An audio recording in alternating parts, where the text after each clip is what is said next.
Trump's looking to secure the biggest deal of his life, ending the Ukraine-Russia war. A meeting between Trump and Putin could happen at any day. And senior White House officials say Zelensky may be in the mix. Trump says he'll do whatever it takes to bring peace.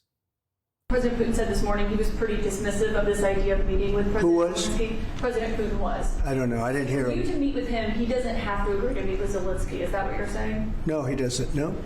So when do you think that meeting? They would like to meet with me, and I'll do whatever I can to stop the killing. So last month, they lost 14,000 people killed last month. Every week is 4,000 or 5,000 people. So I don't like long waits. I think it's a shame.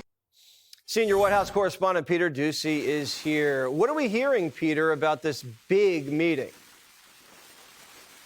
Jesse, as I walked around the West Wing at different points today, pretty much everybody that I talked to seemed really optimistic that this is something that might actually happen next week. Sometimes with these stories, like yesterday, there's a sensational headline that broke in the New York Times at first, that there could be a meeting in a week. And then once the dust settles, people decide, maybe we need a little bit more time.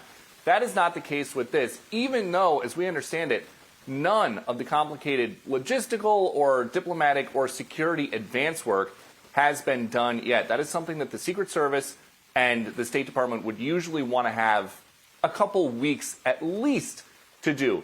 That is not happening. We know that Vladimir Putin said that he would like this meeting to happen in the United Arab Emirates. We don't have any reason to think that that is where it's going to be. That might just be where he wants it to be. If you ask Trump, he would probably say he wants it to be at Trump Doral. And maybe that's more likely because the United States is the third party here. The president is the one who's trying to end the war. And I remember we were there in Switzerland the last time that a U.S. president met in person with Vladimir Putin. It was Joe Biden. Part of that meeting was just kind of to not directly tell him not to go into Ukraine, but to let him know that there would be severe consequences. Putin did not listen.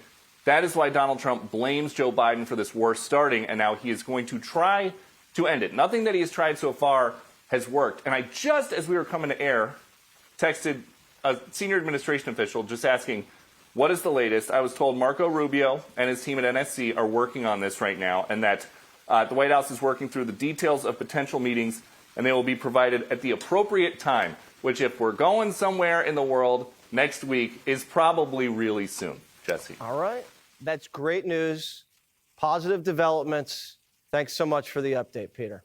Click here to subscribe to the Fox News YouTube page to catch our hottest interviews and most compelling analysis. You won't get it anywhere else.